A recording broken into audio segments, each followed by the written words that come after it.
Selamat datang kembali di channel Borneo Trader. Di video kali ini saya akan menganalisa lagi untuk saham-saham yang di request. Yang pertama Medco, kedua Elsa, ketiga Pegas, keempat MDKA, kelima BRPT, keenam Antam, ketujuh Inco, dan terakhir Tins. Langsung saja ke saham pertama, ada Medco yang hari Jumat kemarin ditutup di harga 635 sama harga penutupan hari sebelumnya. Kalau dilihat transaksi asing, net buy, tapi tipis ya. Kalau diakumulasi selama seminggu itu asing net sell. Kalau dilihat dari broker summary-nya, Medco malah ada sedikit distribusi di hari Jumat. Langsung saja ke teknikalnya. Secara teknikal, Medco harusnya bertahan walaupun mulai nggak kelihatan penjualan ya atau seller karena volume saat turun itu terus kecil menurun. Jadi kalau mau bagus ya Medco hari Senin atau Selasa harus langsung rebound dan support kuatnya itu di 600 nggak boleh jebol. Dan kalaupun yang mau coba spekulasi buy yang memang harus di bawah, harusnya di area support. Kenapa? Karena Medco ini kan lagi mau uptrend dan ya koleksinya itu menjadi kesempatan untuk masuk di titik mana ya itu tergantung Bapak Ibu ya. Harusnya kemarin tuh di 610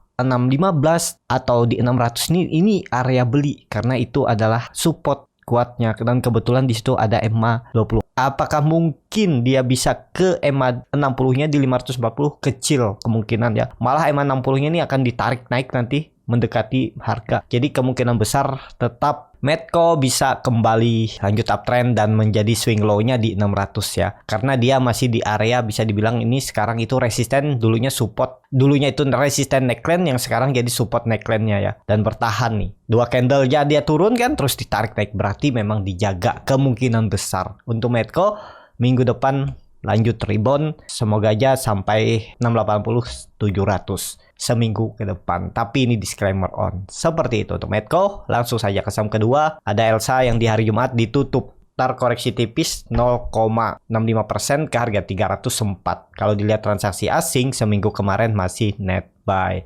Kalau dilihat dari broker summary-nya, Elsa didistribusi, tapi tipis saja. Langsung saja ke teknikalnya. Secara teknikal, Elsa bertahan di atas 300 dan dia membentuk candle doji. Apakah ini menarik? Ya, ini analisa saya sebelumnya ya. Kemungkinan swing low-nya ya di 300 ini. Ya, kalau mau bagus memang nggak boleh lagi dia membuat candle merah, apalagi sampai jebol 300. Jadi, kondisi seperti ini, karena membentuk candle doji ya harusnya dia langsung rebound minggu depan. Targetnya ya breakout lagi 320 dan ada gap nih di 326 yang potensi besar ditutup ya. Kalau pertanyaannya ekor nggak dipakai kalau ekor sebelumnya. Kalau ekor sesudahnya ini dipakai tapi dipakainya untuk ke harga open atau penutupan hari sebelumnya, bukan ke ekor kalau gap. Jadi potensi besar dia menutup gapnya. Dan apakah bisa spek buy? Ya harusnya ini masih bisa, nekat aja. Kalau Bapak Ibu nunggu sahamnya rebound baru beli, sama aja Bapak Ibu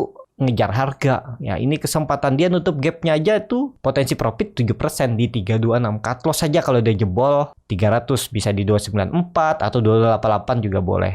Atur aja bagaimana strategi Bapak Ibu. Apakah ini gagal breakout? Belum pasti ya. Kalau minggu depan dia kembali ke atas 340.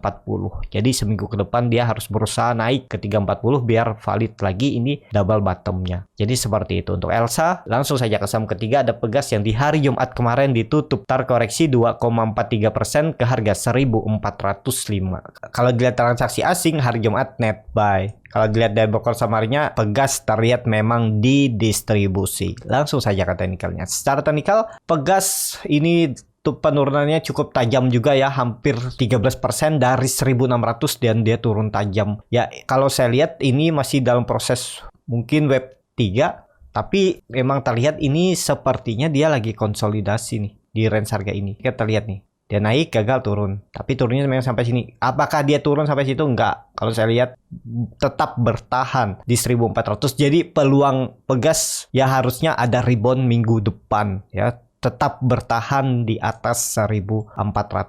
Jadi seperti itu. Untuk Pegas sudah turun sekitar 13% harusnya ada teknika rebound. Kalau dilihat dari candle mingguan, memang candle mingguan membentuk candle bearish engulfing menutup penuh candle hari sebelumnya. Tapi ya walaupun candle seperti ini bisa aja hijau. Nih contohnya di Mei 2020 ya, dia menutup penuh candle hari sebelumnya dan besoknya hijau.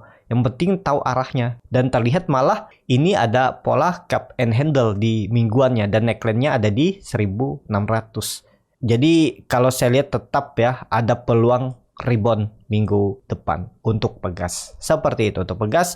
Langsung saja ke saham keempat ada MDKA yang di hari Jumat ditutup terkoreksi 0,91% ke harga 4.350. Kalau dilihat transaksi asing net buy, bahkan seminggu kemarin terus net buy. Kalau dilihat dari broker summary-nya MDKA sedikit ada distribusi. Langsung saja ke teknikalnya. Secara teknikal MDKA di area kritikalnya juga ya. Apakah akan bertahan di atas 4.200? Sepertinya bertahan, paling kalaupun koreksi lagi satu candle aja, dua candle ya. Dan potensi apakah menutup gap? Potensi menutup gap karena kalau saya lihat ini pergerakan MDKA akan konsolidasi. Mentok-mentok dia turun tuh 4.100 dan mantulnya di 4.700 resistennya. Nah, jadi kalaupun dia koreksi ya itu kesempatan beli menurut saya ya di 4.200 sampai 4.100. Jadi wait and see aja dulu. Kalau misalnya Bapak Ibu takut ketinggalan kereta, bisa juga beli di harga sekarang, tapi titip sendal dulu atau nyicil. Ya siapa tahu dikasih lebih murah, jadi bisa average down di harga bawah. Kalaupun cut lossnya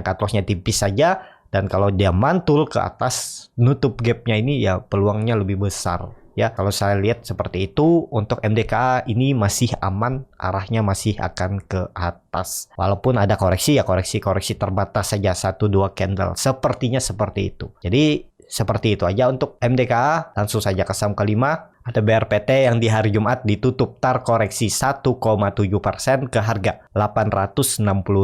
Kalau dilihat transaksi asing seminggu kemarin net sell. Kalau dilihat dari broker summary-nya BRPT terlihat memang ada distribusi BKYUZ PRX yang distribusi. Langsung saja ke teknikalnya. Secara teknikal, ya potensinya kalau saya lihat akan turun dulu ya, nutup gapnya ini. Karena terlihat dia gagal lewat 880. Walaupun candlenya hammer, indikasinya ada buyer dari bawah ngangkat, ya belum pasti. Kalau saya lebih wait and see. Kalau kondisi seperti ini ya, saya lebih suka nunggu BRPT ini di bawah sekalian, tunggu dia nutup gap di 840, 830 itu area spec buy ya. Jadi bisa jadi nanti pola dead cat bond. Nah, daripada dia indikasi pola dead cat bond dan belum pasti naik ya, saya lebih suka nunggu di bawah, sabar aja. Kalaupun dia rebound ya udah, berarti memang nggak rezeki. Jadi seperti itu ya. Kalau saya lihat BRPT kondisinya masih bisa konsolidasi. Supportnya 820, resistennya 880 sampai 900. Jadi lebih baik kalau saya tunggu aja di bawah, wait and see. Pasang power alarm juga bisa ya. Jadi pasang power alarm kalau harga di bawah 840 bunyi tuh bisa notifikasi, jadi Bapak Ibu bisa ke-trigger dan bisa dicek chartnya. Kalau menarik ya Bapak Ibu bisa beli. Seperti itu untuk BRPT. Langsung saja ke saham ke-6 ada Antam yang hari Jumat kemarin ditutup terkoreksi lagi 1,94% ke harga 2.520. Kalau dilihat transaksi asing malah kembali net buy, dan seminggu kemarin asing itu kalau diakumulasi adalah net buy. Kalau dilihat dari broker summary-nya, Antam masih diakumulasi oleh KZ dan CS yang jual mulai tipis-tipis nih ya. Cuman satu broker nih BK, tapi ya ditambung oleh KZ dan CS. Langsung saja ke teknikalnya. Secara teknikal Antam sudah di area menarik karena ini area support. Kalaupun harus turun nutup gapnya dulu hari Senin itu nggak masalah. 2.400 itu masih bisa ditoleransi. Nggak usah sampai 2.200. Pokoknya 2.400 tuh masih bisa ditoleransi. Dari harga sekarang juga cut loss-nya paling mentok 6% kan. Target profitnya mana? Target profitnya nutup gapnya nih aja. Di 2.850 udah cukup besar tuh. Coba dihitung ya. Nggak usah sampai 2.200 kejauhan. Ini aja. Pokoknya jebol 2.400, 2.370 bisa jual. 5%. Minim-minim. Nutup gapnya ini potensi ditutup. Potensi ditutup kalau nikel nanti dibuka ya. Mungkin minggu ini sudah dibuka. Karena minggu kemarin nikel disuspend. Nah, tuh 12% risk reward-nya 1:2.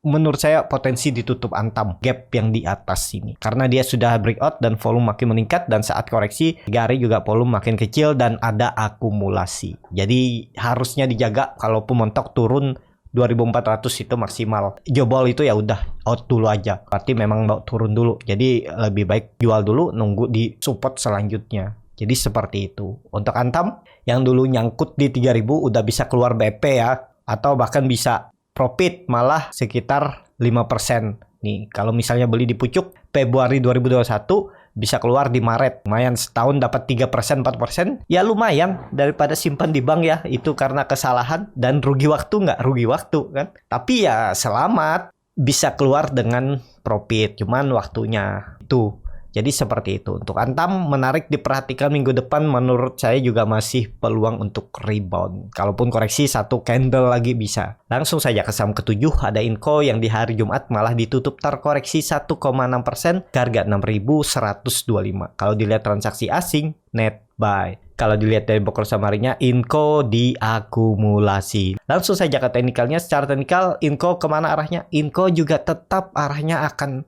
ke atas dan potensi besar gap di 6.400 ditutup. Memang sekarang itu harganya di pertengahan. Karena supportnya itu ya gak usah lah di 5.800. Ya bisa juga pakai 5.800 atau ada support minornya di sini di 6.000. Nah, itu ya. Ya kalaupun nekat beli ya mending sekalian di 5.800 jebol ini cut loss. Karena kenapa? Karena melihat historis sebelumnya itu dia konsolidasinya di range harga 5.800 sampai 6.400 atau 6.600.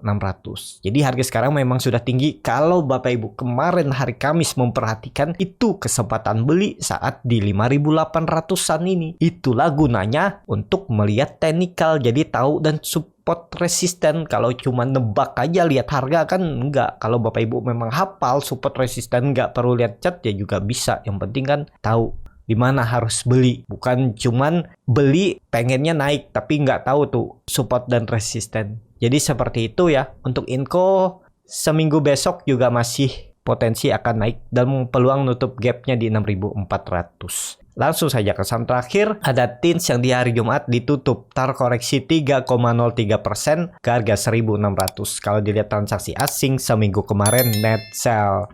Kalau dilihat dari broker samarinya, Tins sedikit didistribusi. Langsung saja ke teknikalnya. Secara teknikal, Tins nggak masalah juga. Menurut saya masih aman. Tapi kalau mau kasih toleransi, EMA 20-nya nih bisa ya. Bisa nggak dia membuat low-nya sampai 1.500? Bisa. Itu support. Menurut saya support kuat. Jebol itu jual aja. Kalau beli Inco di harga 1.600. Kalau Bapak Ibu mau cut loss mepet juga nggak masalah. Tapi saya lebih konfirmasi di bawah 1.500. Itu tandanya memang akan turun lebih dalam kalau sampai gagal. Karena kenapa? Karena Tins itu bisa jadi gagal lagi breakout 1.700-1.800 dan dia masih konsolidasi.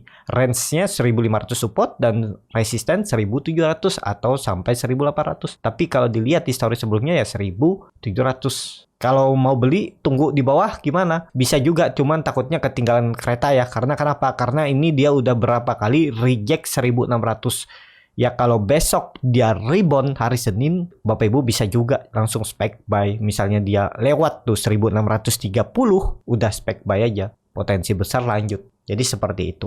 Untuk Tins, cukup sampai di sini video kali ini. Terima kasih untuk Bapak Ibu dan teman-teman yang sudah menonton video ini sampai selesai. Apabila channel Borneo Trader ini bermanfaat dan bisa menjadi bahan pertimbangan Bapak Ibu dalam membeli, menyimpan, dan menjual sahamnya, bisa klik tombol subscribe dan nyalakan lonceng notifikasi. Ada kritik, saran, ataupun pertanyaan, bisa langsung tinggalkan di kolom komentar. Dan bagi Bapak Ibu dan teman-teman yang masih bingung membuat trading plan, bingung memilih saham, bisa join trading bersama Borneo Trader. Nanti dipilihkan saham-sahamnya dan dibuatkan trading plan-nya beserta chartnya dan juga free konsultasi portofolio. Dan juga bagi Bapak Ibu yang pengen belajar scalping, ini beda ya grupnya. Nanti saya akan ajarkan kelas di tanggal 20 Maret 2020, minggu depan, bagaimana cara screening sahamnya, bagaimana cara baca bid offer, bagaimana menganalisa time frame chart yang lebih kecil, dan juga ARB Hunter, arah Hunter, dan juga yang paling penting tahu di mana titik entry dan exit saat beli saham scalping. Kalau tertarik bisa isi Google Form yang ada di bio Instagram Borneo Trader, R-nya 2 di belakang, atau kalau nggak mau ribet DM aja Instagram Borneo Trader. Sampai ketemu, tetap semangat dan semoga bisa terus cuan.